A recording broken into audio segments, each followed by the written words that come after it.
Pittsburgh, Pennsylvania, home of the Pirates, the Steelers, hate them, Penguins, hate them. Yeah, but also the western edge of the United States here for a long time for settlement as pioneers came west from the eastern part of the state where they settled in the Amish and others and Germans. And then the Welsh later settled up in the coal country in Scranton and Wilkes-Barre. But here we are in Pittsburgh, and once again, I'm joined by the Oosthuizen family.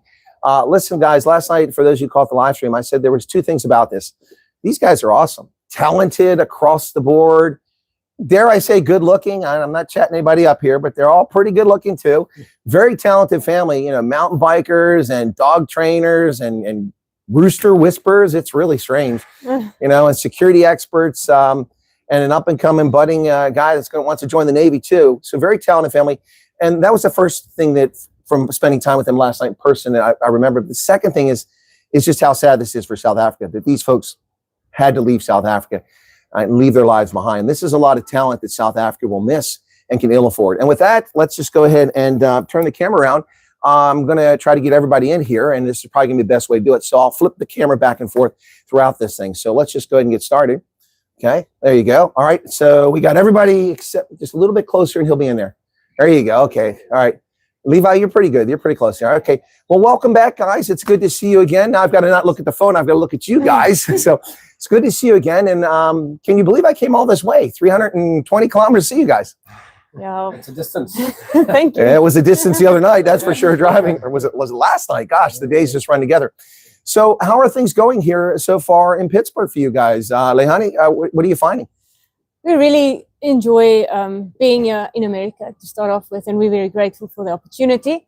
And we've met some really incredible people. Someone saw me on Facebook. I joined the mountain biking community group on Facebook, and they took me for a ride this week. They even took me out this morning to go ride with their buddies on the trails. And yeah, I would say we've been so blessed to meet the right people. It's been a blessing for us since we came.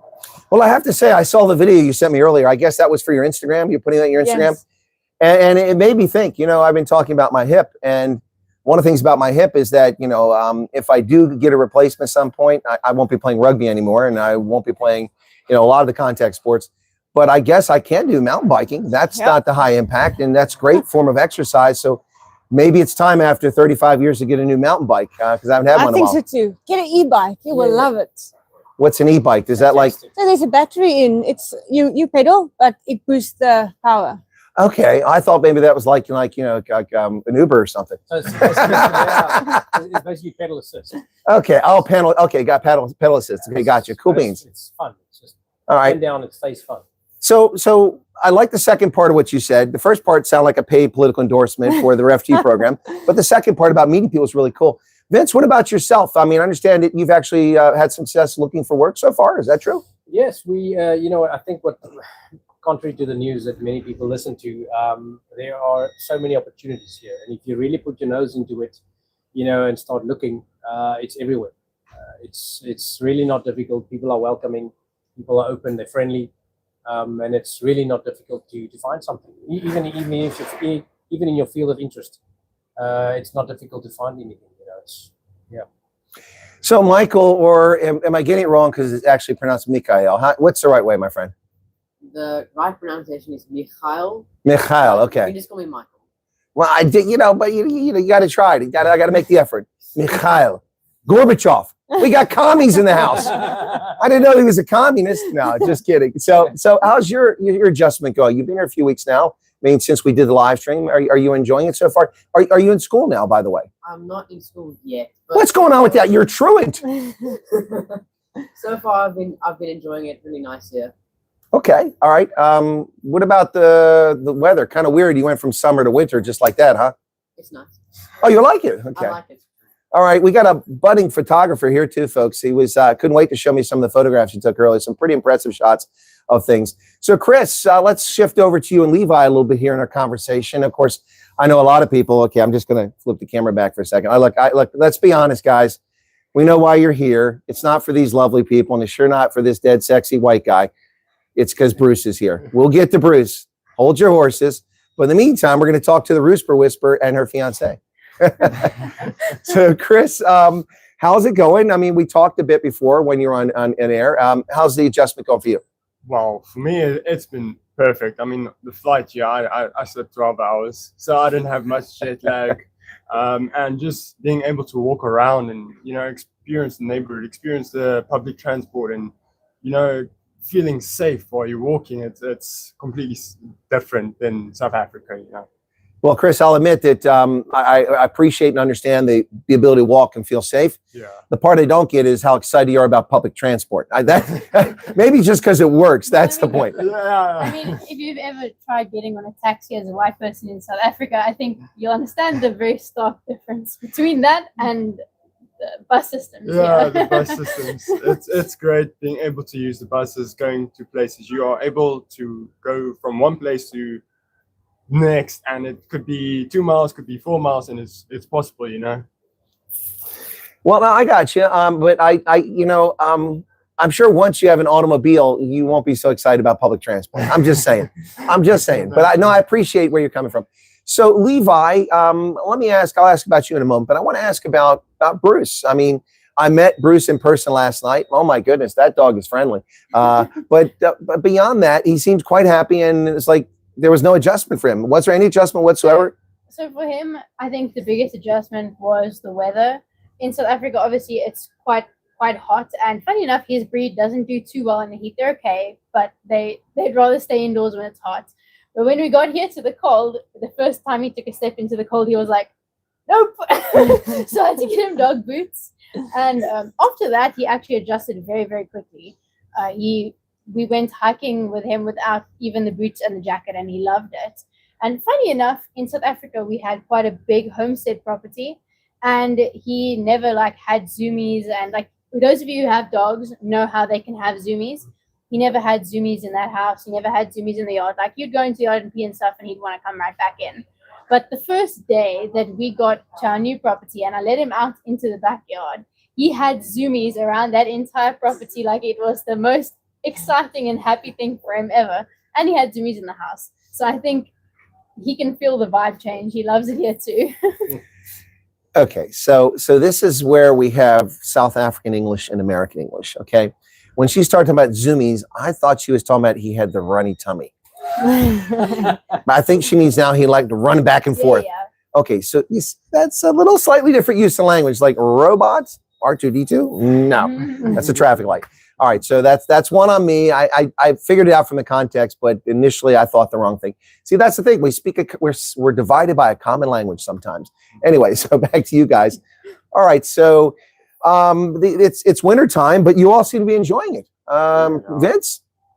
Yeah, interesting. I mean, with the central heating in all the houses here, it makes a big difference. Where we come from in Gabo, that house was cold. I mean, we had fireplaces, but it was way colder inside that house, than we experienced it here to be. And actually, when we went out, even when it was snowing still, I kind of enjoyed that freshness on my face, that crisp. I quite liked that. Not many people do, but I liked it. Well, one of the things you have to watch for, particularly here in the States and northern part of the country, is in the wintertime, a lot of the heating systems tend to dry the air out. So you get yourself a humidifier. Yes. Whereas if you live down south, you want a dehumidifier because everything gets moldy otherwise. Yeah, I did experience that. I did. In the house, I was complaining to them my eyeballs are getting dry in the mornings. I'm struggling to read, and then I realized it's because of the constant move of air in and through the house. Well, and it's a dryer. That's the real issue. So a humidifier will knock that. That'll be an easy thing. There you go. Walmart, China. Thank you very much. We'll stop. We'll sort that one out.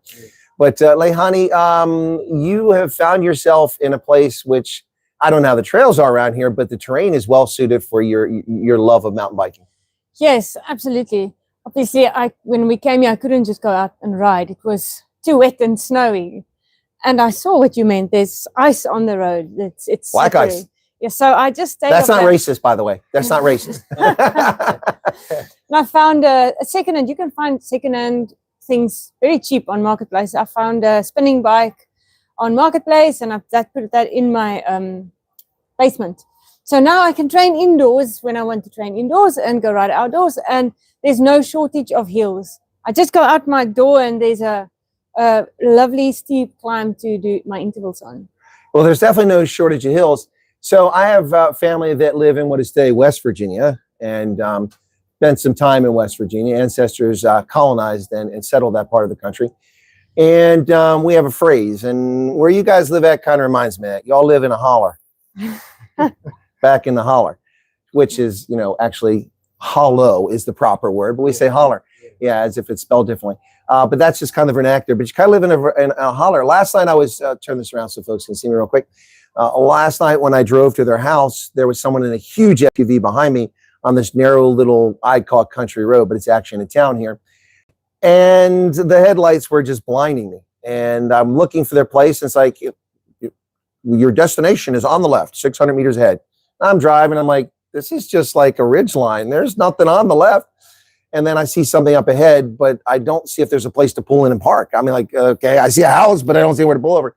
So the guy behind me, I couldn't slow down. So I'd drive like a mile and a half further, and I turned around, and that was the house. And then I could see on the way back, there was some pavement for me to park. I want to drive up in the woods and get a flat tire, Anyway, but yeah, they live in what I'd call a holler. So they've been experiencing some of life around here, and it's good, I suppose, that the public transport is handy, at least for now, because it's not an easy place to get around. You don't want to be walking these hills all day, trust me, especially if you got a bad hip. So, Chris, what are your thoughts going forward? I mean, are you already looking for work? What's the plan? Yes, I've already been looking for work, and we are just waiting for a work authorization, and then as soon as I have that, I'm going to. All right, well, I'm king for the day. You can go work. Do you have Social Security already? Yes, we have our Social Security. Okay, excellent. So, good deal. So, what kind of work do you think you'll be looking for? Anything that you can find, or anything that appeals to you? For now that I can find, get experience, get some time into working, and get some money together. Just get on our feet, and from there, then I can start getting picky, maybe. Well, yeah, I mean, because there's sort of an important date. It's not set yet, but kind of an important date for you and Levi coming up at some point in the future. Is there not? Yes, no, definitely. There's no doubt about it. So I'm sure you're anxious to get around to that. Of course, for those who don't know, they're engaged, and so they're going to get married at some point. And so obviously, I think they want to be settled and have resources, right, Levi? Yeah, like in South Africa, it's almost impossible for it to have been our goal to get married at a sooner point, because there's no jobs, and if you do find a job, it's not enough nearly. Like the beekeeping job he had, it was a really fun job and stuff for him, and it was very valuable, like knowledge and stuff he got, but it was literally minimum wage, and he couldn't even rent a car or like buy a car or even pay for petrol. He could literally just pay for his food. That was it. Yeah. So there wasn't a foreseeable way for us to actually start our life together. But here, on the other hand, it's very different. There's job opportunities out of every tree. So literally. You go scrolling on Facebook and there's now hiring. You go walking through the streets, you see against the window, just now hiring. Everywhere, yeah. Everywhere. Yeah. So Levi, I'm curious, you can train roosters to behave. You apparently mess around with boomschlang snakes. I don't know what that's all about. Discovered that last night, but also discovered some very interesting things about Levi last night in her childhood, but we'll save that for later, maybe. But I'm curious, I mentioned that my mother wanted me to be a veterinarian when I was younger, and you said you had interest in that. Have you thought at all about what you're going to do going forward? Are you going to continue with what you're doing with training animals as service dogs, or will that be a side thing? Or you look at maybe going to university or school or something? So for me, I really see a good future for myself in the dog training industry specifically.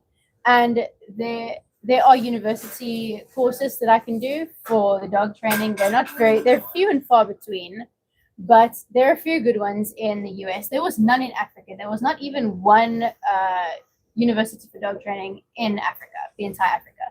And there's I think 2 really good ones here.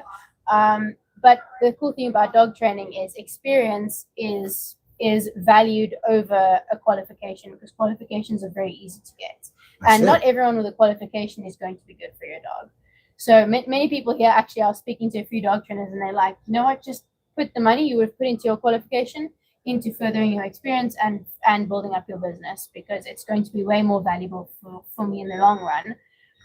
What I would like to do on the side, obviously dog training and animal training is my main interest at the moment, but I also in South Africa used to back and train trail horses for trail riding and tourist riding.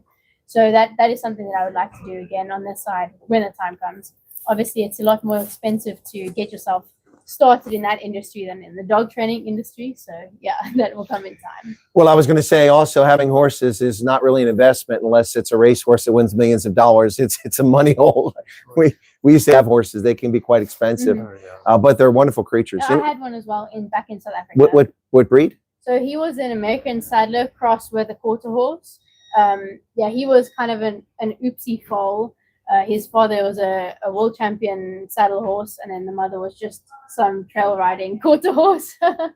And he was a really good horse, but yeah, obviously there's no way to bring that thing over here. So. No. But horses are amazing.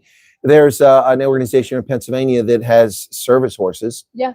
For soldiers with PTSD and you know, that sort of thing, helping them with the trauma, overcoming it. So yeah, that's kind of an interesting thing. So I see that Mikhail has moved, so we're going to come back to him now. Come back over this way. So Mikhail, you and I talked briefly last night about what you might be doing for the future, and you said something about the Navy. Now, look, I want you to blink twice if you're being abused by your family. Why anybody would join the Navy is beyond me.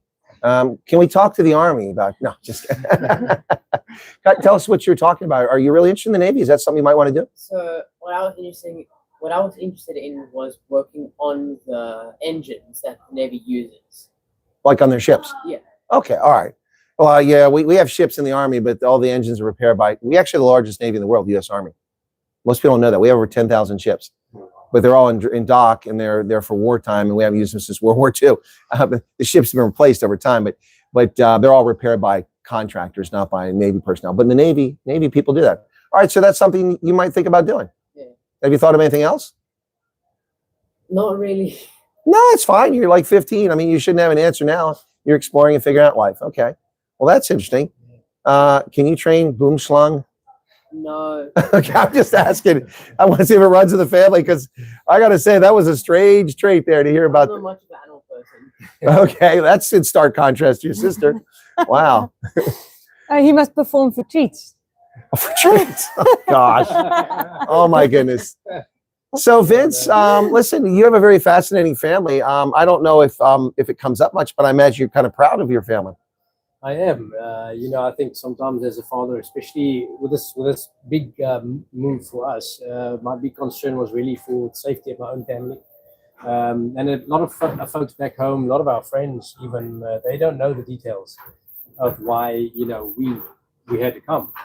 And I'd rather keep them out of it. But for me as a father, I'm really proud, at what they're becoming and how they're handling this whole move. They actually make this move easier for me as a father. But I'm proud of them, and as a father, I try my best. I don't think there's any perfect recipe. I make many mistakes as a father as well, but I think my motto in life is, as a father, acknowledge your mistakes when you do make mistakes. So your children can see you are not perfect, but you are also willing to apologize for your mistakes when you do make mistakes. Because children are not looking for a perfect father; they're looking for a present father.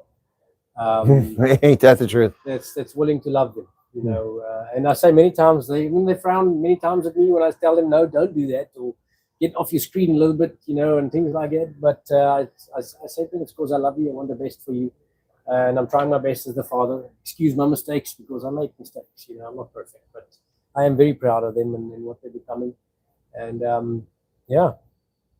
Well, it's real. I mean, it's really a multi-talented family, and let's get back. So Levi is Bruce anyway, maybe Levi too, a bit of an Instagram star, but I think Lehani might be a bit of an Instagram star too. Is that true? Yes, I have a big following, especially in South Africa, on my Instagram, because I, up to now, was a professional mountain biker, and had to be active on my Instagram and keep people entertained. People want to be entertained. They do, especially on Instagram. Short attention spans. Yeah. Yes. It's like a 1 second scroll time. Yeah, no. But I mean, she sent me the clip earlier, and it was like, I don't know, about 6 seconds. Like, that's amazing. But where's the rest of it? I'm not a 1 second scroll That's person. the idea. You'll come back for more, right? Yeah, exactly. Keep you wanting. But when you say professional, I presume that means you competed for cash prizes in this sport? Yes. Today is actually the first national race again in South Africa that I'm missing. So I did all the national XCO races. I had sponsors that paid me monthly, So that's why I can say I was professional. And yeah, I did compete for prize money, which is sometimes more and sometimes very little. But yeah. Well, the bottom line here is if I take up mountain biking, I'm never going to catch up to you at this stage. Maybe with the e-bike. Yeah, the e-bike. You'll be smoking me on the course. So is that a possibility for you here to resume that career? Yes, I think so. I've spoken to a couple of people and they said, yeah, put sponsorship things in. So I've sent things out already. All right. Well, maybe we need to let let's people know see. that you're here. Yep. Get you in a few races, win a Yes. few, or That's the place or idea. show, whichever, matters. So hopefully I'll go to West Virginia towards the end of March for the first race.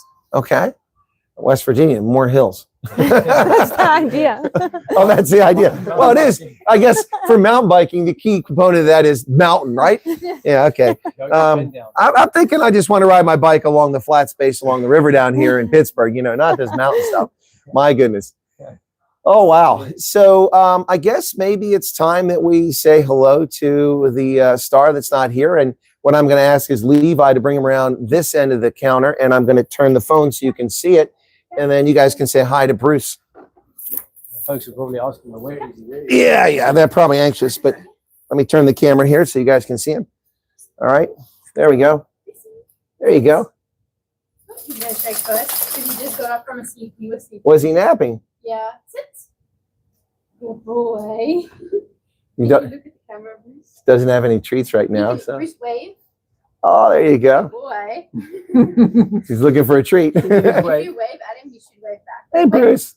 Bruce, look, wave. He's tired and confused now. Yeah. There you go. You should have seen all the cool tricks he did last night. It was amazing. Good boy. If only I had a treat or something, because he would. You can see he's waiting for me to pull out the treat. I know. He's like, where is it? Exactly. See, watch me. I mean, he should. The mind space is in there. He runs around like a Lipizzan or horse too in a fancy mode. There he's kneeling. Yeah. Yeah. Now, Levi did all this training. Not a professional school. She did this all on her own. You could make him fancy. You won't fancy. Yeah, no, that's okay. We'll get that later on. We'll film that for you guys later on. Yeah. It's kind of unfair. We woke him up. He was napping. Yeah, there you go. He's pretty tired. Look at that yawn. Yeah. Bruce, you a good boy. So can I sleep again? Now he's camera shy. What's actually really cool about him is he'll be in like the deepest sleep, and when he needs to alert me, he will wake up from his sleep to alert me and do all the tasking and everything. May I come over and pet him? Unfortunately, you can't pet him when he's on duty. Oh, because he's on duty. See? That's why we asked the question.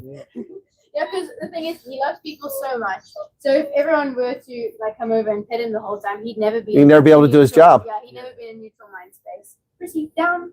You can lie down if you want to. Lie down. Good boy. There you go. Yeah. It's got a cool jacket. It looks like one of those bomb sniffer dogs. Bruce, watch me. Sit. Bruce, watch me. Yes. Bruce, can you say hello? Good boy. You do that at least. Okay, all right. We'll give Bruce a break and let him get a nap, okay?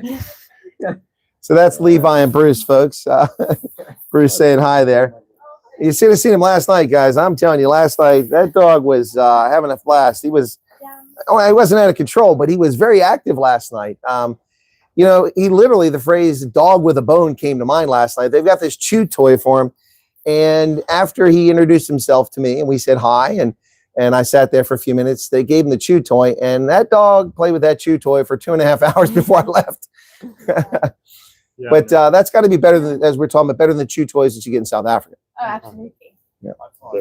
It's Lasting like, longer. and it's so crazy. Like in South Africa, you can choose between option A and B, and most likely both are unhealthy for your dog. Yeah, we walk into like Petco, and there's like an entire aisle of options. Yeah, no, it's crazy. Well, it's like, I think for people not related to dogs, when they go to the supermarket, they're like, there's like 300 brands of cereal. Yes. Why? Yeah, exactly. Breakfast. Why? Wow. We paid what $1.95 for a box of Rice Krispies, and I was like, man, I need to take 10. Where are you buying Rice Krispies for $1.95? Man, I got to find this store. Aldi, by the way. So Aldi, yeah. To America. Yeah. Aldi is the shop to go. No, I know Aldi. It's German.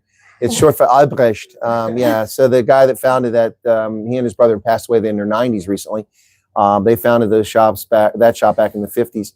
And then the one wound up buying Trader Joe's later on. So he owned Trader Joe's. And they divided the company into Aldi North and Aldi South, Aldi Sud and Aldi Nord, which cover different parts of Europe. Then they expanded to America. So, yeah. No, but those guys, post-World War II, they made a killing by bringing affordable food to people, and, And it is really, Aldi is really the shop to go to. I mean, if you want affordable and if you get here at first and maybe don't have a lot of cash available, that's one of the stores really worth it, to check into. It's Aldi. All right, so some of the places people are going in America, they're turning out to be some rather large South African refugee communities. Like Dallas is, I think the South Africans invading Dallas, but I mean, it's a big town, so there's still a little drop in the bucket there. But it's quite a few in the Dallas area. In New England, there's a concentration of South African refugees showing up now. And there are, unfortunately for many of them, a concentration in Rochester because it hasn't gone so well for some of them up there. But also in Erie and now Columbus, Ohio, we've seen in Las Vegas. San Diego is getting a large number now. So, but you guys are almost like flying solo around here in Pittsburgh. What's up with that? Did they say we're only sending good people here? What's going on? Maybe we came this way to make way for to maybe help other folks come this direction as well. I don't know. Possibly, yes. But I mean, it's got to be a little different for you guys, Lehani. I mean, although maybe it's good because you integrate more and become more familiar with Americans in America rather than clinging on to South Africans. Yeah, absolutely. I think we have that mindset anyways to integrate into the community. I mean, we love South African people, and we know of one girl that's not too far away from here, but we love meeting new people. Yeah. It's exciting, it also brings us joy to meet new people and to see new places and all of that. And the people here were so friendly. We found a great church just down the road from our house. And I mean, the church has incredible people, very friendly people. They even gave us their car for 3 days to drive around with. The lend, I didn't want lend, it's not lend. borrowed. Lend. No, I They don't lent want you. to make a They lend us the mistake, car. you know. They lend us the car. Yeah, we Yeah, had this so that's conversation great. last night about that. That was fantastic. Well, that's really cool. Now, you mentioned another South African. Last night, a viewer in my program said that his daughter is here. Yes. Yes, and wanted to contact me. I said, send me an email, or I said, maybe they have contact with you. I said, she should reach out to you. So they were supposed to come, but their flights were cancelled. Something really. Oh, the father. Yes. Oh, okay, but the daughter's here. She is here. She came a Okay, week did before she us. contact you since last night or no? No. She probably doesn't Not know. yet. Okay, well, when we're done, we'll pester her. Yes. We did meet each other. She at stays in the Ambridge, orientation. right? Yes, she's in Ambridge. Yeah, she's in Beaver County. Okay, but we'll reach out to her and see if she wants to chat or something like that. I mean, she doesn't have to go online. The purpose of these trips isn't necessarily to do live streams, but it's to greet people and say hello and welcome to America. I mean, who else is doing this? Yep, no one. No one else is traveling around the country and trying to greet us. Something I found very interesting when we heard our agent, he told us usually when people come here, they get briefed about their background of the country where they came from. None of that was done with our case managers or agents. We're just like, here's people. So in fact, that's interesting because a refugee case officer in Harrisburg, Pennsylvania, or in Pennsylvania, Harrisburg, contacted me, and I thought I was being punked or I was being set up because I'm like, refugee agents don't contact me unless I've called them about a complaint. So this guy called me and he said, hey, can I talk to you? I'm like, okay, where are you at? And he gave me the address. I'm like, okay, I know where that's at, the street. So it must be real. So I went there and it was real. And he's a Cuban refugee who came here several years ago, and he works for a refugee agency in Harrisburg. And he said that he's getting 50 South African families coming to central Pennsylvania before the end of the fiscal year. That's the target for coming there. And he doesn't know anything about South Africa. Yeah. And he found my channel months ago and he's been watching it, and he thanked me for my content. I was grateful for that. But he said, I mean, when I have refugees come in, I like for them to feel comfortable. And so one way for them to feel comfortable is there's somebody that knows that area. But I don't know any South Africans around here, but you seem to know South Africa. Would you mind talking to him? I'm like, yeah, of course. Just let me know. So I thought that was pretty cool because along your point there, he knows nothing about South Africa and he wants to bring someone in that the South Africans can relate to. Yeah, that's going to be a great agent. That's a great person. I think he is. Well, he actually has 35 cases. Now, bear in mind, these are cases he's had for 2 or 3 years for less support for many of the cases, but he still handles them all. No, I mean, and so I said, yeah, I'm happy to sit here and say, ek praat nie Afrikaans nie. That's good enough. Yeah, that's good enough. Yeah. No, that's an interesting point that you make, that they didn't know anything about South Africa at all. So, I mean, it seems a little strange to me that they weren't briefed. Yes. What was very helpful is all our caseworkers they're not from here. So they were also new, just like us at one point in America. So they understand a couple of barriers that you need to get over, or, you know, things that's normal for an American person, but if you're not from here, you need to learn it from scratch. And they make an effort to make us feel at home and help us to understand how everything works. Yes. Well, one of the things, folks, is that, you know, there's a screwed up idea or notion about what a refugee is, here in America especially, but not exclusively. If you look at the modern era for refugees and resettlement that took place really with the end of the Second World War, when tens of millions of people were pushed out of the East or pushed this direction, pushed that direction, the typical face of a refugee up until the 1990s was a white European Christian. That's who refugees were. And so a lot of people since 1990s, their lived experience is the 1990s, the aught decade, the teens, and all they ever know is seeing people who are people of color coming from war-torn zones, and they have nothing, they're dirt poor.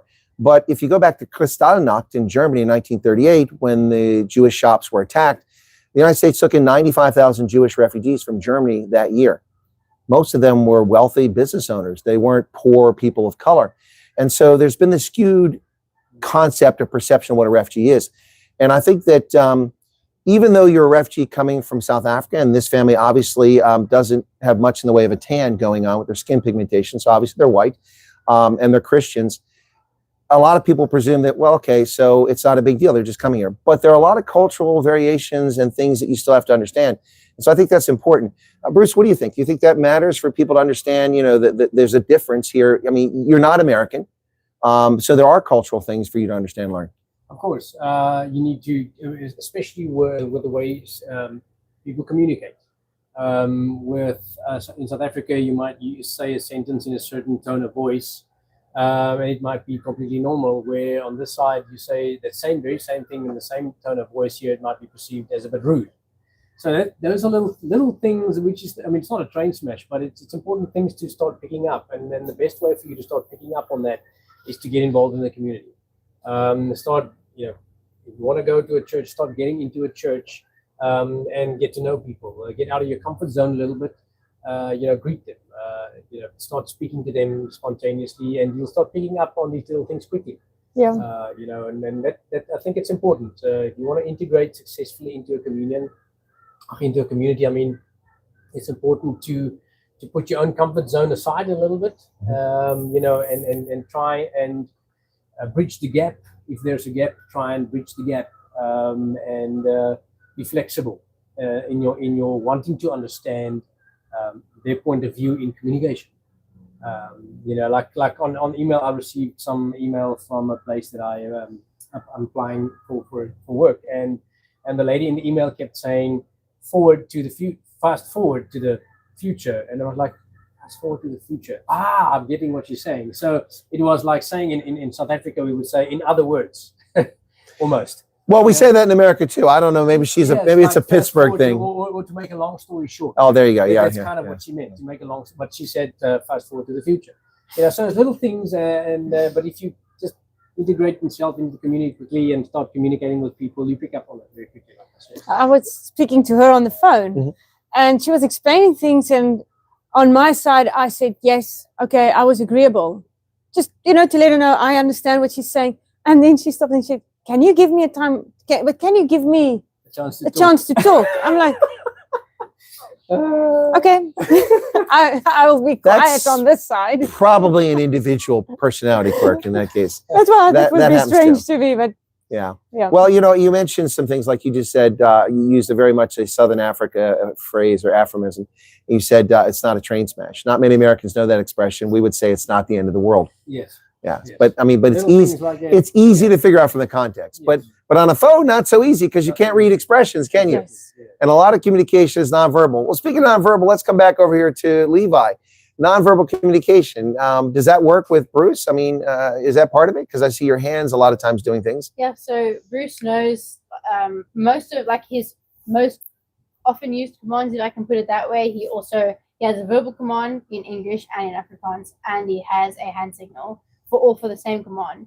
So if it's a situation like this where I can't be Bruce, lie down, Bruce, plat. So if I tell Bruce plat, it means that his chin needs to like rest on the floor. So it's sort of, he needs to go into full resting position. Because dogs struggle to be neutral unless you show them how to be neutral. Like, yeah, he isn't Just this like calm. children. He isn't this calm on his own. He isn't this calm on his own. I had to teach him to be able to like be this calm. So yeah, he knows sit, stand, down, heel, Platz, and backing up or off hand signals. So Well, he does that fancy thing too. yeah. And what was the thing where you had him like put his hindquarters on the wall? But those are verbal, but he knows the Oh, ones that okay, you so mentioned those are all verbal, just, okay. He knows them off hand signals. Oh, I see. Okay, distinction. Yeah. My apologies. Okay, I was trying to. I got excited about all the things he could do, and I forgot we were talking about hand signals. That's Yeah, okay. yeah, that's pretty interesting. So, Mikhail, let me come back to you over here for a second. Okay, so what kind of hobbies you got? Obviously, you like photography. We figured that out earlier because you were showing off some pretty impressive photos you took today. Anything else? Are you into sports at all? Are you into computers, gaming, mountain climbing, mountain biking, training roosters?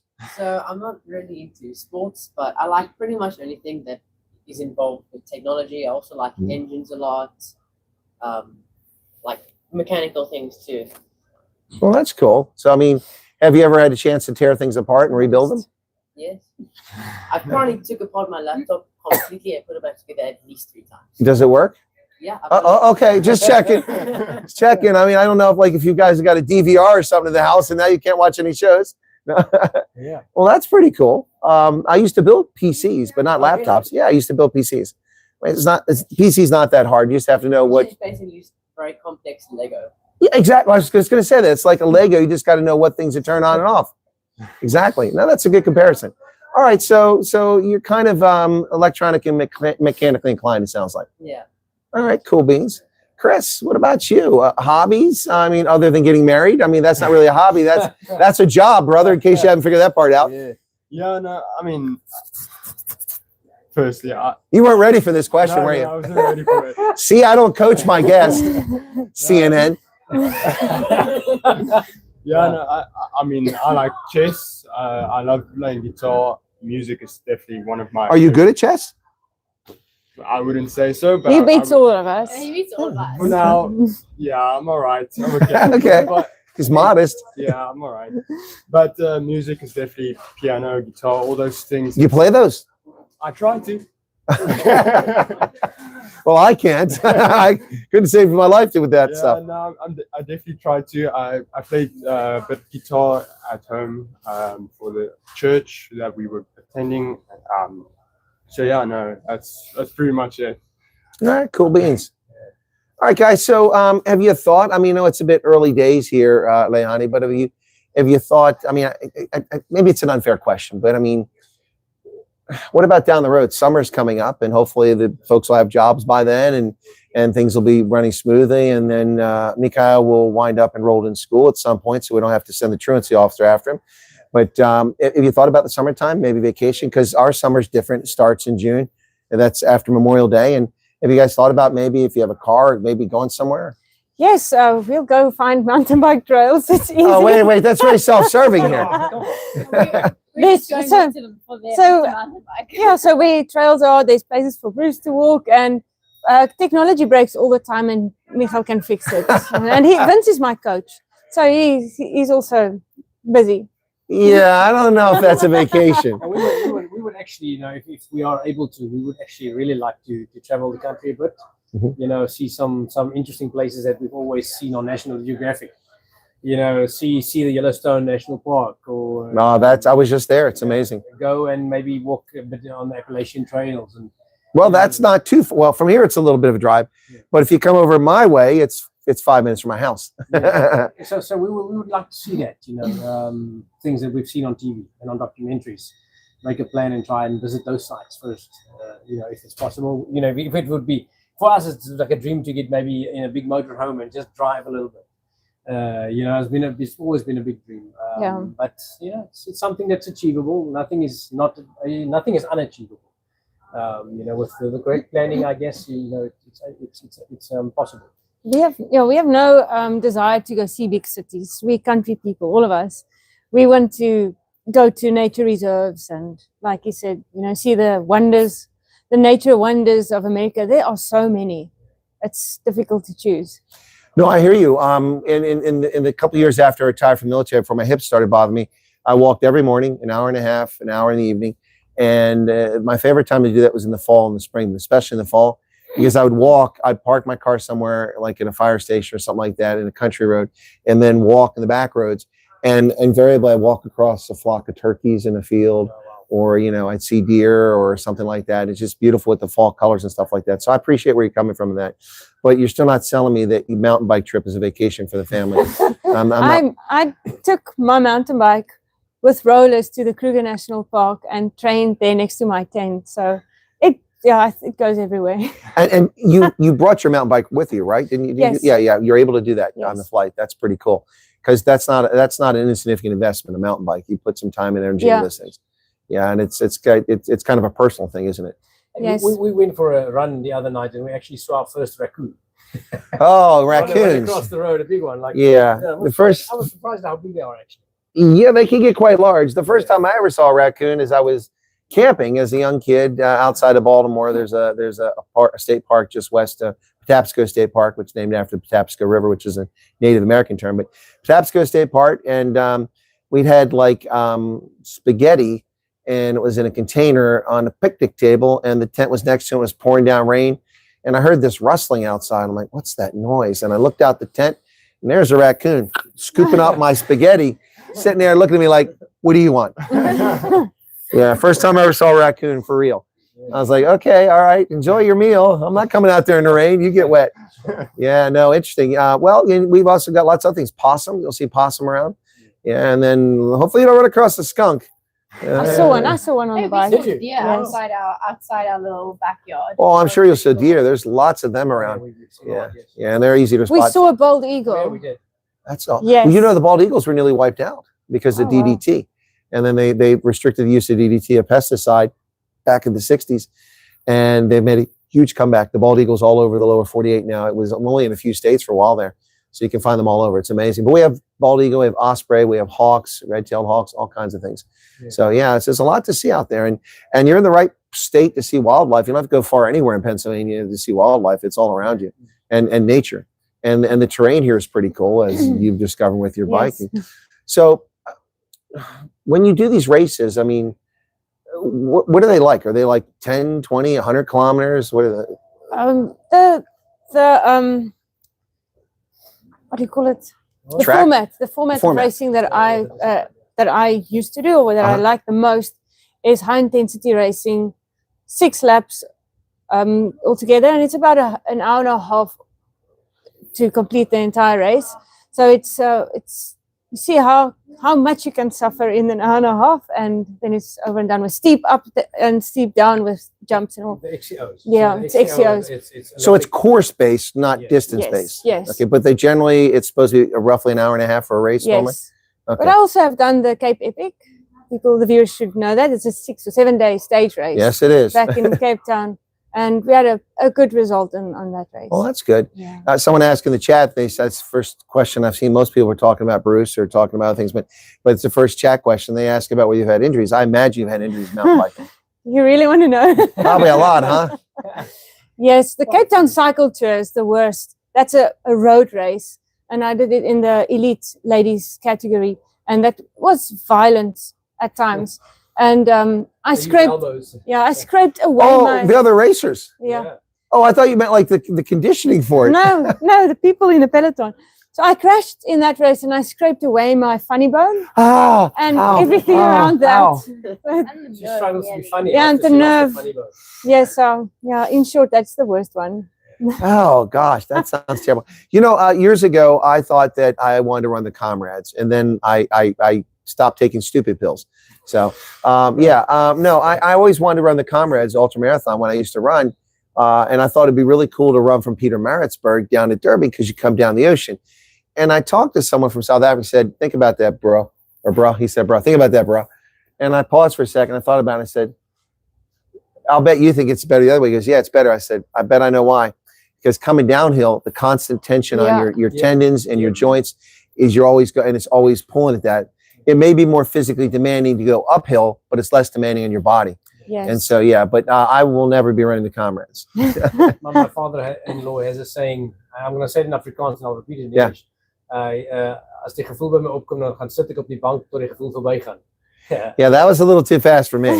So, I got half the words, but so that means he's like, when that thought comes to mind, he goes to sit on the couch with all the feeling. yeah, I got bunk his couch. I caught that part. It's not where you get money from. No.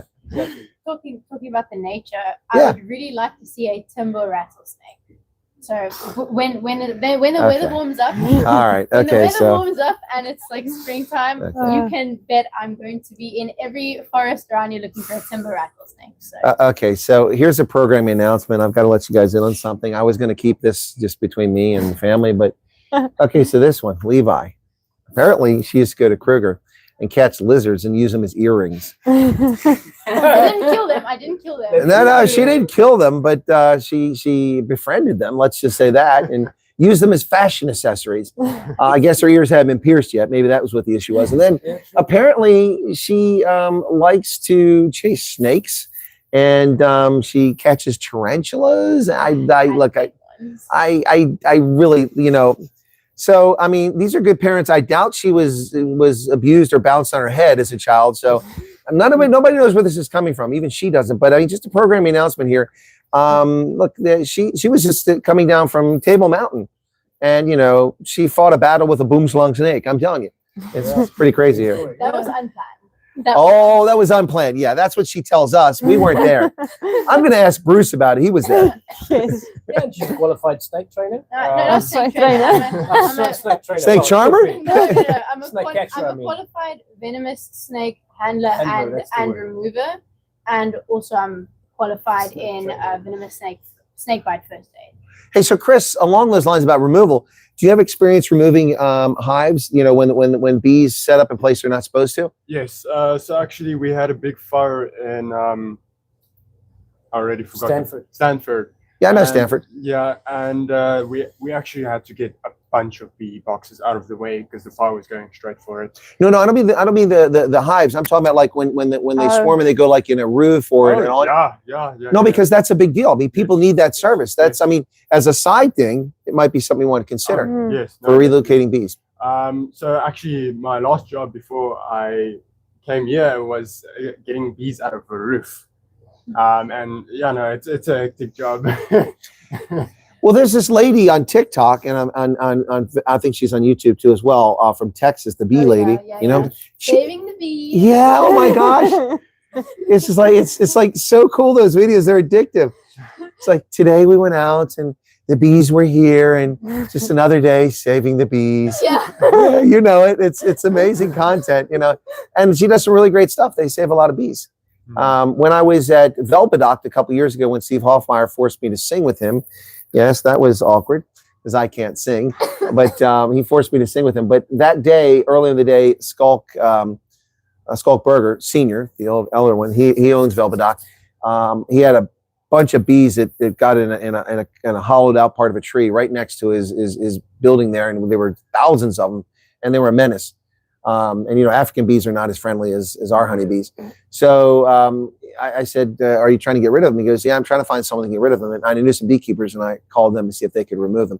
But yeah, that's kind of a big deal. I mean, because you know, Yes. bees are important. They're the only domesticated insect. Yes. Pretty cool. You don't train bees, do you? Okay. All right. No. No. If she's going to tell me she's got bees dancing, I'm gonna. Yeah, that's only a Disney thing. We don't see bees or what's the one the studio there that Spielberg anyway, I can't remember now. DreamWorks, that's what they do. Yeah, DreamWorks. They'll make bees dance with automation. Yikes.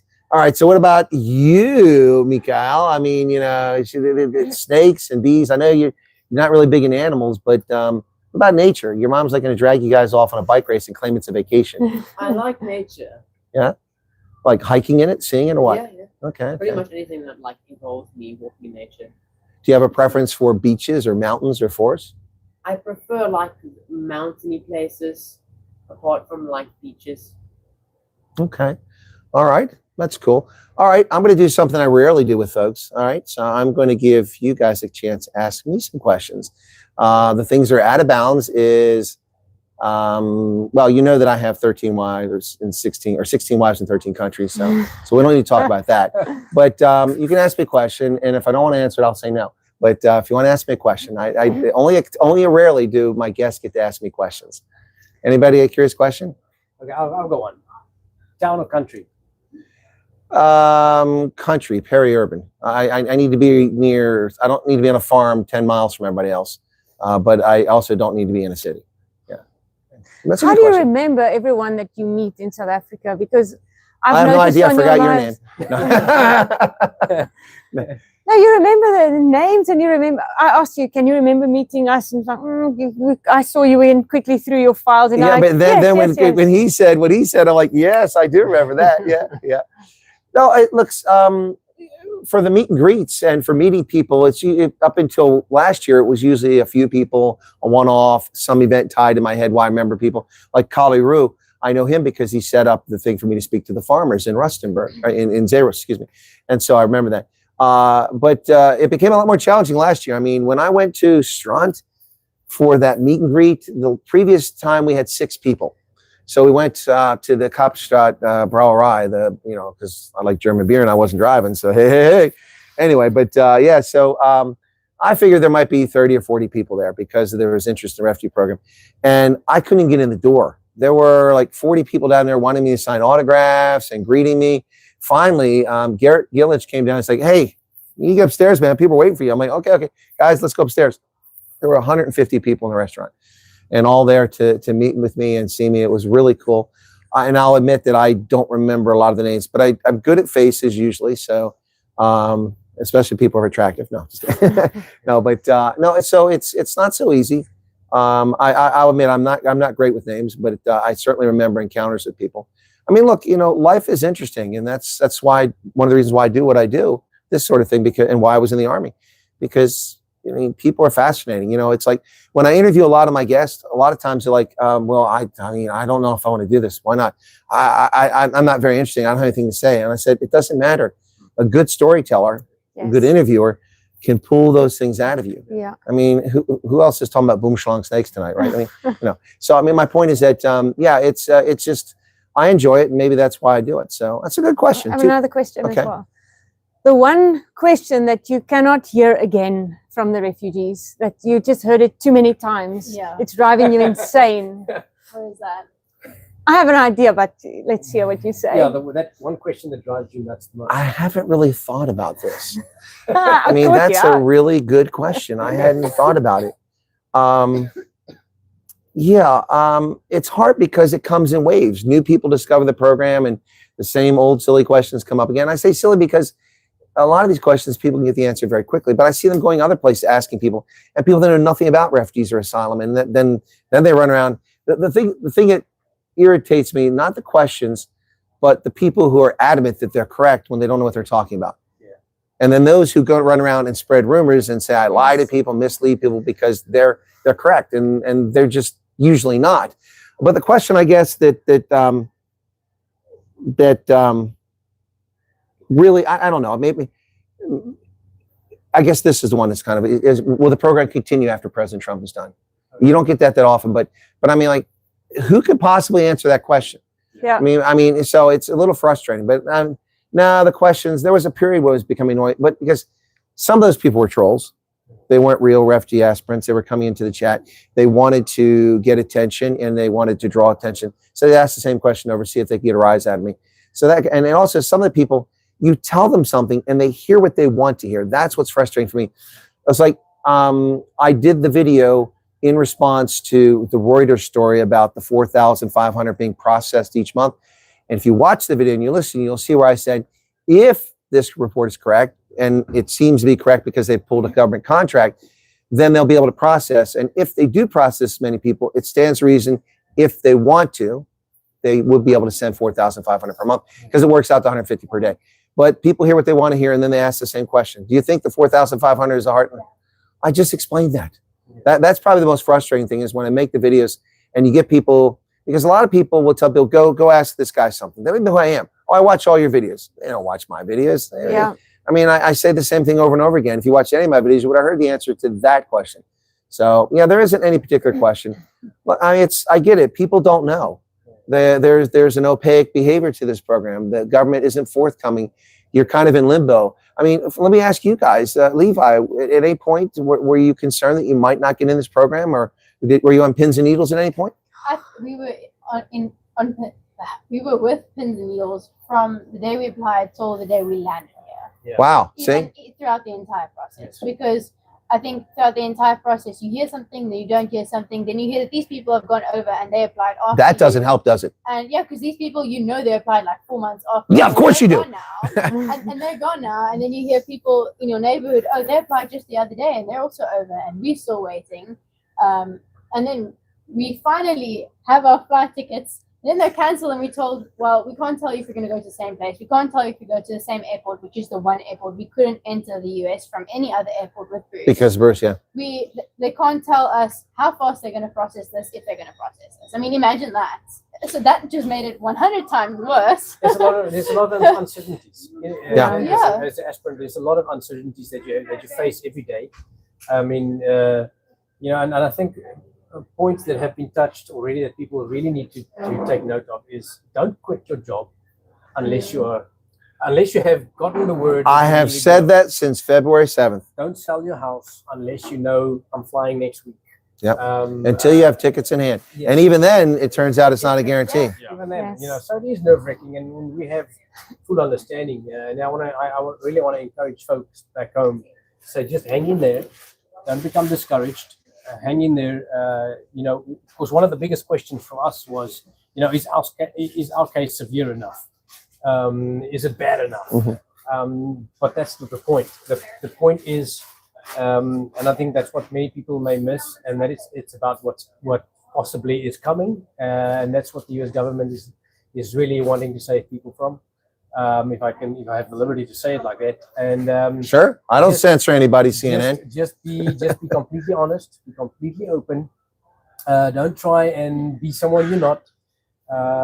Be open, be who you are, and be nice. And if you go for your interviews, I can say that dress nicely. Be presentable.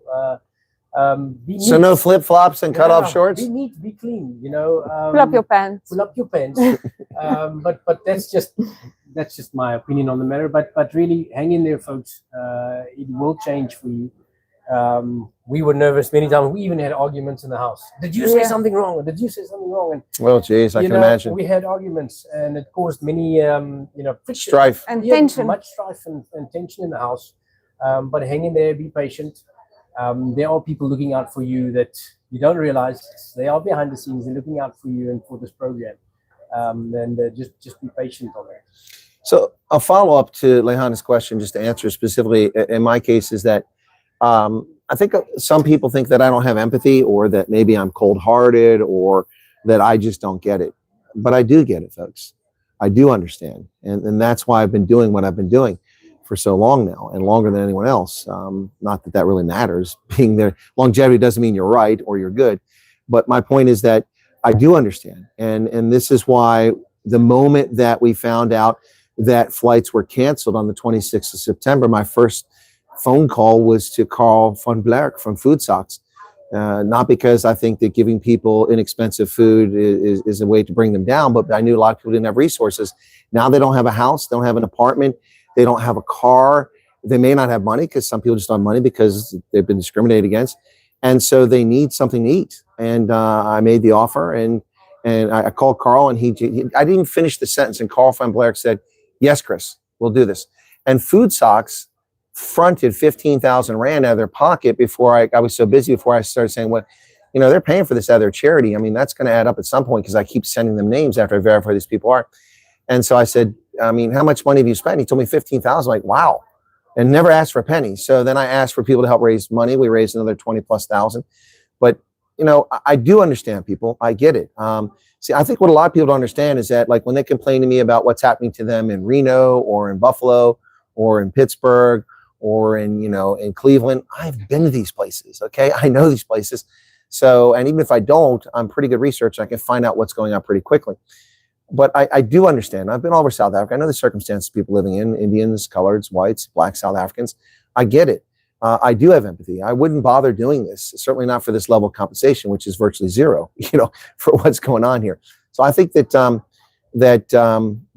back to your question, Lehani, is that the questions really don't bother me like they did before. What bothered me before is that, see, I'm accustomed to being a soldier and a leader. When I tell a soldier something and I have them back brief me, then I know they understand what's going on. But I can't have my audience all back brief me to make sure they understood what I said.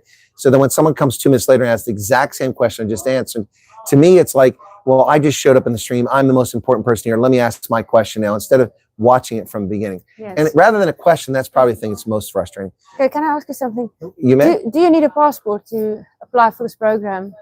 Yes, you do. I Actually, no, think you that's don't. the Actually, question. you don't need a passport to apply for the program, but you do need one to leave South Africa. Yes. With the intake questionnaire, someone's going to correct me. That's not true, Chris. You have to put your passport number in the intake questionnaire. Well, I know people have put in their ID number and expiration date and ID number and then gotten their interview and then they got their passport. So just let you know. I have one question. Okay. Colin. And this might not be a simple one to answer, but what really drives you or compels you, not compelled, but what inspires you to do this and to put up with same questions over and over? And sometimes it's frustrating and then you get tired at late nights and it makes you tired, but what really inspires you to do this? Well, honestly, I mean, my plan was to use this as a launching pad to find Boermeister, but it's not working out. So, it's just not working out. These farm girls aren't coming over. I think I had better success with farmersonly.com. No, so it's a fair question. It's hard to answer from a standpoint that whenever I take on something, I don't do it, I'm sorry for the language, but half-assed. As we say in America, I don't do things half-assed. I take it seriously. Whether it's saving for my future at the age of 18 and teaching myself how to invest because rich people didn't teach me how to make money, or it's serving in the uniform. I've always taken everything, I've taken it quite seriously, and I didn't ask for this refugee thing. I sure didn't, and a lot of people see me as a champion for Afrikaners, and I suppose that's a fair statement. But I care about all South Africans, unless they're jerks, or unless they're in the EFF, But no, I mean, what drives me, I like to see something be accomplished. I like to see something succeed, you've got Maslow's theory, his hierarchy of needs. You got the basic needs, you get to self-actualization way up here. I don't know. I think I've kind of reached self-actualization a couple of times in my life. I don't crow about it a lot, but when I was successful in getting a presidential daily brief before President Bush that kept 640,000 people from starving to death, when I get to pearly gates, I've done a lot of bad things. I'm gonna say, hey, dude, how about this? Does that count against all this? Can I come in now? So I think I like to help people. And also like to get to know people. You guys are fun. You guys are fantastic. I probably overstayed my welcome last night, but I really enjoyed hanging out with you guys last night. Notice how I left the camera on then, so I get a film reaction on how they said. I was just concerned that we didn't have a bride to make a fire. No. Look, South Africans really feel guilty if they can't give you a bride, and there's no reason to feel guilty. Most Americans don't even know what that is. So, but no, it's like the bride brookies. Everybody, by the way, I had a fantastic bride brookie when I was in Dallas with no onions in it. It was wonderful. It was truly wonderful. But then it's not a bride brookie. Onions. All right, if we're gonna quibble about bride brookies, then the question session of this broadcast is over. You can put green pepper instead of onions. It's quite okay. I'll eat green pepper. Yeah, bell peppers are okay. But interesting. Nice. It's a good replacement. I'd even consider putting red peppers, a little bit of spice on there. That'd be I good. have a question for you. Yes, ma'am. So I know that you have cats. I had cats. I don't have cats anymore. I know that you had cats. Yes. So I know obviously you need to be a cat person to have cats. But have you had dogs previously? I haven't had dogs since I was in high school, but I had lots of dogs. Yeah. I had a German Shepherd. We called her CT. Okay. For cinnamon toast, because she wasn't black. She was like a cinnamon color, like a white cinnamon color. She was adorable and fantastic dog. She used to sleep on my bed. And my mom had a dachshund, Holly, that lived for years and years and years. A little miniature dachshund, pretty cool. Yeah, still got pictures of that dog. No, dogs are fine, but the problem with dogs is that it takes a lot of the time. You obviously need Bruce. It's a lot of time, yeah. But you need Bruce. For yourself, not as a pet, but But having a dog is a full commitment, and with me traveling as much as I do, I just can't have dogs. No. Cats are easier because you can just have somebody check on them. It's not a big deal. I'm actually allergic to cats now, courtesy of being next to burning oil wells in Kuwait for 6 months after the Gulf War. I wasn't allergic to cats before that. Now I'm allergic to them. Hey, he won't be allergic to our cats. Yeah, Is it hyperhygienic? Yeah, because she's allergic and Michal's also allergic. Okay. Yeah. I think it would still be worth it though. What's that? It'd still be worth it, he says. Oh, to have a cat. No, the thing about cats is you don't own cats; they own you. Yeah. Cats own you. No, there's no people don't own cats. Cats own people. That's for darn sure. No, they're. I mean, look. As far as liking animals, Levi, if you look at animals, cats are like one of the most amazing creatures that God's ever created. I mean, their agility, their ability to get through spaces, and just and how cats became domesticated is a whole story in its own. That's pretty fascinating. But I mean, whether it's an Amur tiger or it's a lion or it's a cheetah, cats are just fascinating. They really are. Yeah. And but cats own you. My friend who's almost 90. Their dogs had to put down because they were in pain, so they put them down, and then they got a cat. That cat owns him. He's got him wrapped around his finger. That cat. Even my grandparents or his parents, they are like, especially when they've softened up a lot more now, but especially when I can remember some of my earliest memories, they were very strict. Even like when it came to like animals in the house and stuff, they were very strict. Always when I went over to visit them. And now they're temporarily taking care of our cat, and he's sleeping in the bed. He's getting biltong every morning for breakfast. He wouldn't want to come here. With milk and everything. And I know milk isn't good for cats, but they're apparently only giving him like a teaspoon. So A little bit of teaspoon. I'll give them a pass on that. But yeah, he has them wrapped around it. I heard a saying. They say if you give a dog food, he's like, oh look, he's giving me food. He must be king. Yeah. And if you give a cat food, he's like, oh look, he's giving me food. I must be king. Yeah. It's funny because It's my manservant. my grandpa isn't even wasn't probably now he's a cat. He wasn't a cat person at all. Well, the challenge with cats is they shed everywhere. That so you've got to even if you're not allergic, you got to constantly clean that stuff up. But no, they're interesting creatures. So yeah, no, I don't have cats anymore. I adopted Prince in Tunisia, and had him. He lived about 11 years. Okay. And whoops, Bruce is awake. And then I came back to States and got a companion for Bruce, and the companion cat lived to be 23 years old. She was 23. Wow. So there was 2 in the litter that survived. Got him at one of the pet shops, like not Petco, but the other one, and where they have adoption stuff. And they had Tara and Willow, which were 2 characters from Buffy the Vampire Slayer. Oh yeah. So I took Tara, and she lived to be 23. So That's yeah, so that's a long time for a domestic cat. It Yes. is. Yeah. So anyway, guys, I think we kind of exhausted the stuff we can talk about today. You all look so happy and well adjusted and well rested. You're better rested than I am. I didn't get to bed till late, and I got for rugby this morning. Yeah, but for those who missed the rugby, the Lions defeated the Stormers, and I'm going to have to see a physio in Cape Town to see if they can strap up my hip, because clearly they need somebody on the wing for the Stormers. We got to do something before the season is lost. Now they're 8-3, and then so congratulations to the Lions. Morny Vandenberg was a rock star in that game at scrum half, and then the Bulls just thrashed the Sharks, and the Sharks revealed who they really are. The 2 victories against Stormers were not an accurate reflection of where that team is at. This just shows you how bad the Stormers are right now. But the Bulls looked really good. They played very well. Fantastic game. Congratulations to them. All right. So any final words? Mikhail, anything you want to share with anybody? Not really. Not really. Okay. All right. We'll go to Chris. I'm never prepared for this. The boy is sleeping. But, What's going on? That's why Bruce was sleeping. Why can't he? All I can say is be patient. I know it's hard, but it's worth it. It definitely is. But you're enjoying it here so far. Oh, I'm loving it. Okay, cool. I'm happy sunshine here. Okay. We'll call you Miss Mary Sunshine. Yeah. Levi? I think I've said everything I want to say. Okay, cool beans. You love the Pippi Longstocking braid she's got on there? Yeah, absolutely. Yeah. Pippi I Longcoat. thought I escaped it. Pippi Longcoat. I always call it I Pippi. thought I escaped Oh, you it think? in South Africa. In South Africa, I used to have my hair long. Like when I was like younger than him, I was like up until 11. I had my hair really long.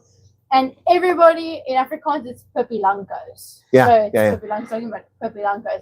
Everybody from the cashiers to my grandparents' old friends to their friends always, I could never escape the nickname Puppy Lankos. And then I cut my hair into a very, very short bob, which the hairdresser, let's just say she didn't follow the instructions very well. So that kind of, that plays a role in why I have not cut my hair since.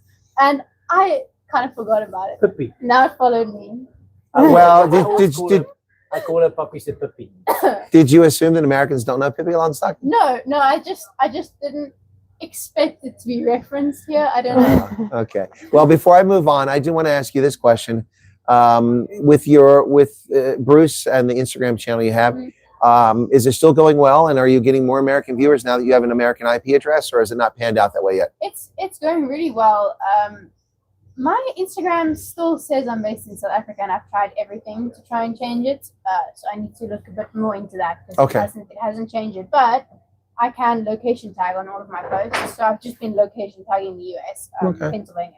So I've gone from like 43% US viewers to 55% US viewers. Okay, well that's interesting. Yeah, it's a big jump actually. And as far as if you're raising revenue on the channel, it should be more lucrative because like on YouTube, it's about 8 cents per 8 times as much as you get for the South African ads. What has actually happened is I've had 1, 2, 3 brands approach me already just since I've been here to work with me. Yeah.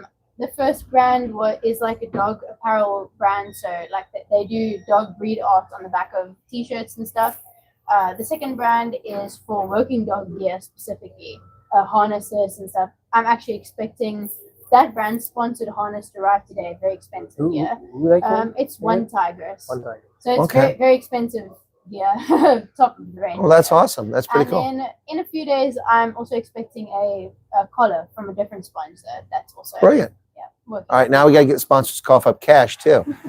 Yeah. All right, so now that she's mentioned that, I don't take on sponsors, but Starbucks, if you'd like to, send a little my way. I mean, I've done a lot to promote your brand, especially little drinks. Mexican Coca-Cola, Jeje o Mexico. You can send me a little sponsorship deal there. And while we're at it, Hilton Brands, we're here at the Hampton Inn. Yeah, just saying. No, I'm up for a little sponsorship. As we see the Ayatollah behind me on the screen. Rumor has it he's no longer with us. I don't know if that's true. Yeah. All right, so let's go to Vince. Your turn, Vince. Any final thoughts? For me personally, it was easy to make the shift, but I would encourage people when you come here, forget about converting everything to what it'll cost in rand. When you are here, think dollar. Adjust your mind to think dollar. So when you buy something in the shop, rather think what that costs in relation to the amount of money that you have in your hand, than converting everything into South African rand. Because if you convert things in South African rand to South African rand, you'll think, oh, everything is so expensive. But when you think dollar and you take the relation to what you get for the dollar that you pay, it is actually, the living cost is actually way cheaper than where we come. Well, thank you for that. One of the viewers just said in chat that, in fact, I do have a sponsorship offer. It's the Ayatollah Khomeini, 72 goats. He wants to sponsor my channel. So I don't know how true that is, but I hate goats. I think we talked about that last night. They're nasty little buggers. Anyway, yes, among other things. And they eat everything. So, Lehani, it's your turn. Yes. Firstly, I'm speaking to the White Army. So when Chris is again in South Africa, take him to the Kruger National Park. Yes, please take him. If that's all I say now, that's enough. That's it? No, that can be it. I'll leave the rest. Okay, all right. Okay. But take him to a lodge. Take him to a lodge. Take him to a bungalow if you can afford it. Not in a tent. Take me to FMB and give me all your money. Yeah, you go to lodge, that's the result. Okay, folks, thanks a lot for joining us again here in Pittsburgh. This now makes Birmingham, Twin Falls, so that's Alabama, Idaho, Dallas, Rochester, and Pittsburgh. 5 stops on this tour to visit South Africans come to the United States as refugees. In main part, it's really to welcome people here. I don't know that anyone else is doing this. Doesn't make me special, and I don't ask for anything special accommodation for that. I'm just saying that it's my way of welcoming folks over. Again, I didn't ask anybody to come over here. I'm also not telling you not to come over here, but I think it makes a difference when people care that you're here, that they want you to succeed. So that's what I'm trying to do. And And for me, this one works out well this weekend because the Golden Knights are playing Pittsburgh tomorrow. And before I go home, I'm going to stop in and watch a hockey game. So that worked out pretty well. But next trip's coming up, Vegas, the end of the month, March 27, 31. I'll be in Las Vegas, meeting the refugees out there. And then I'll also be planning a trip to Florida at some point coming up. And in addition to that, there's a Virginia trip, which would be a road trip. That's coming up. So those 2 trips have to get set up. And I do intend to come back this direction. I don't know if I'll come to Pittsburgh again, but I'm going to go to Columbus, Ohio, which is west of here, and Columbus meet refugees. My sister lives in Newark, which is not far from there, so I'll give me an excuse to see my sister, my youngest sister, and then go to Cleveland, which is north, and Erie, which is slightly northeast of there, and then come back and avoid the expensive turnpike in Pennsylvania as I go back home. So those are upcoming trips and that I have to address, so I'm working on that. But my plan is to make a trip back to South Africa. Excuse me, I'm a little bit disappointed. Normally I make 2 trips per year, but last year I made 1 trip, and this year, I don't know, it might be 2 trips, but certainly it's 1 trip. And with all these South Africans coming to the States, it makes it more challenging because I have these trips I'm doing here, all of which take resources, time, and money. So I have to find the slot to do it and have to come up with the cash to do it. But thank you all for tuning in. Be sure to hit the like button if you haven't done it. And I didn't put the link in yet to Bruce's Service Dog, but you can look up Bruce's Service Dog on Instagram. You'll find it. Leilani, I don't know where people find you on Instagram. Can you tell me? Yes, it's my name, Leilani_Oosthuizen. That's it? Or just go look for #RaceWithGrace. Is that a nickname? Or is that just It's your my racing slogan. with grace? It's Oh, my that's slogan, pretty Race cool. with, I have Like- I have a ministry with women. Also say like race. grace and God. Okay. Yes, yes. Okay, that's pretty Yeah. cool. All right, guys, you heard it there. So cool beans. So 2 Instagram stars here, and I'm just a piker. And I mean, I got like 50 million views total on all my YouTube channels. That dog gets 50 million views in a month. I'm telling you, man. I got, even Carter doesn't get that many views on Ronaldo's channel. I need a superstar dog. That's what I need. Maybe a cat, like a scarf. Maybe a around your cat. neck. Yeah, I could wrap a cat around my neck. Yeah. Anyway, but seriously, thanks a lot for tuning in. We'll catch you later on. We're going to hang out for a little bit and see what goes on if they want to go somewhere. I'm going to have to, we'll roll the dice and see who gets strapped on the top of the car because I can't put all these people in the car. And Bruce gets to ride in the car. I'm just saying it Hey, up front. luckily he rides on the floor. Yeah, exactly. And there's room on the front floor. All right, so thanks a lot, guys. Be sure to hit the like button. We'll catch you next time. I don't usually do a night owls on a Sunday night, but I might do one tonight just because I'm on the road. I'm in the hotel. So take care of yourselves. And yes, that's a lot of coffee behind me. I'm in a hotel, and so none of which I drink. You know, that's the devil's juice, right? The devil invented coffee to enslave mankind. And if you see the people that are addicted to caffeine in the morning, whoa, you know what I'm talking about. They'll get their coffee. Hey, Connell, Coke has coffee. Coke has caffeine. That's correct, but it's not coffee. It's not coffee. Anyway, and before you say something about the frappuccinos, look at the ingredients. Mostly milk and sugar. Enough said. Anyway, all right. Thanks a lot, guys. Take care. God bless, and thanks to my guest.